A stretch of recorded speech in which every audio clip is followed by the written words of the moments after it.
Buenas noches, bienvenidos a una cápsula de estadística descriptiva de la Universidad Estatal de Milagro. Nuestro tema es datos y estadísticas, medidas de tendencia central y de dispersión.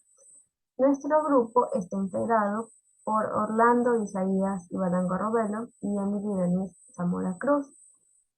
Nuestro trabajo consta de dos objetivos principales. El primer objetivo se basa en distinguir las definiciones estadísticas de variables, indicadores y sus niveles de medición para ser representados en tablas de frecuencia y gráficos mediante un análisis de diferentes casos estadísticos.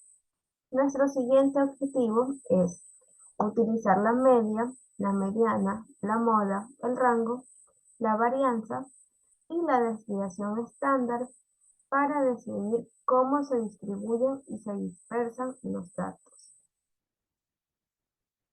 Luego de esto tenemos las medidas de tendencia central.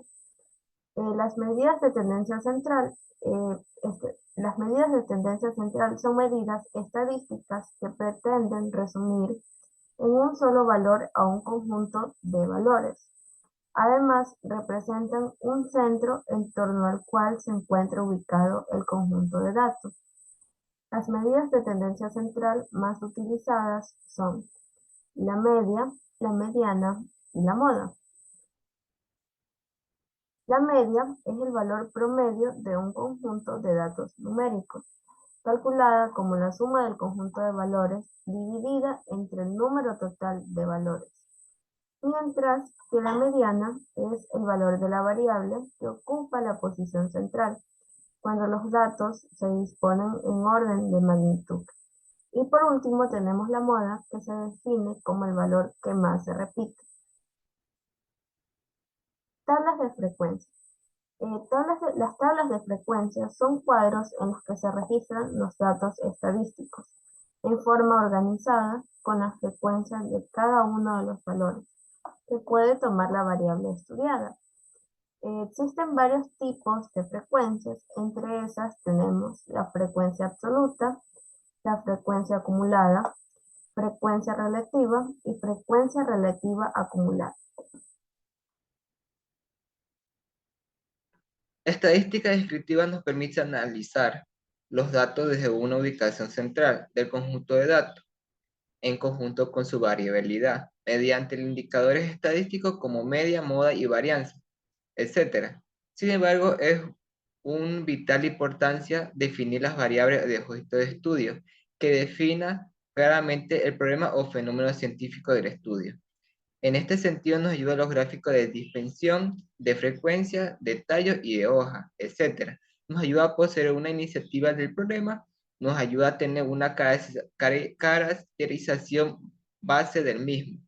Es así que se ha preparado un caso práctico que contiene lo siguiente. Caso, en el registro administrativo de un hospital pediátrico se consideró desde su historia clínica los datos referidos a la talla y peso, basándose en la curva estandarizada referida por UNESCO. Se clasificó los datos de su estado normal y no normal, obteniendo los siguientes datos de forma mensual. Tenemos lo que es el mes, inicia del mes 1 al mes 10. Tenemos los neonatos normal y no normal, con sus valores adquiridos. Tabla de frecuencia de neonatos con peso normal. Tenemos que en los meses del 1 al 10, tenemos que la frecuencia absoluta y la frecuencia absoluta acumulada da un resultado con concordancia.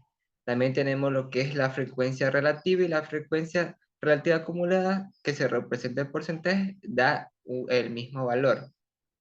Tabla de frecuencia de neonatos con peso no normal. Nos damos cuenta que en la frecuencia absoluta y la frecuencia absoluta acumulada no da el mismo resultado.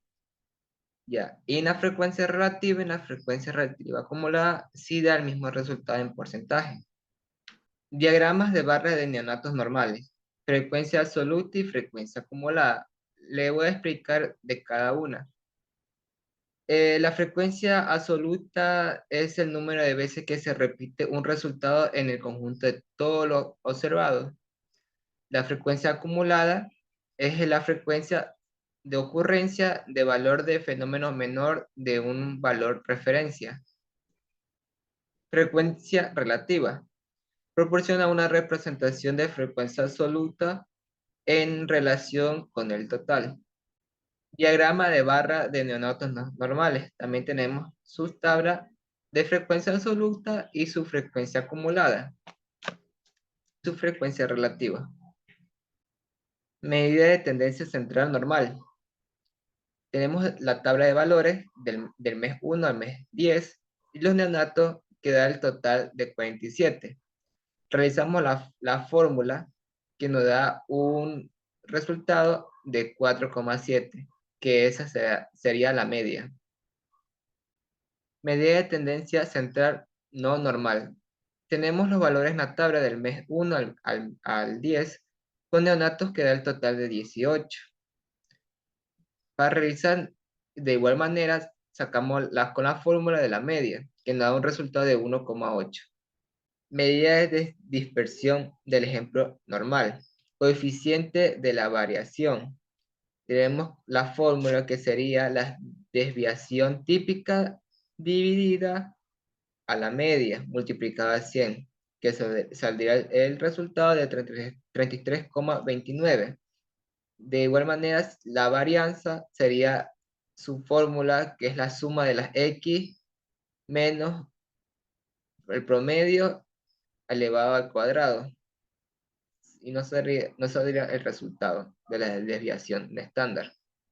Medidas de dispersión no normal. Tenemos las mismas fórmulas del ejercicio anterior, que de una fórmula nos saldría 33,29, lo que es la coeficiente de la variación, y la desviación estándar nos saldría 1,315 como resultado.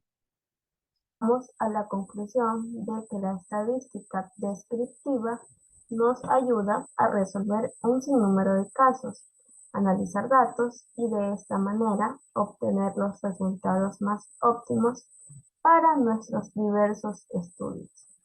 Además, tenemos entendido que las medidas de tendencia son muy indispensables en el día a día, ya que nos ayudan a conseguir resultados con más efectividad. Además, la correcta distribución de frecuencias mediante tablas es una manera más práctica en la que podremos organizar nuestra base de datos. Por último, tenemos las bibliografías que utilizamos para realizar nuestro trabajo. Eso es todo. Muchas gracias.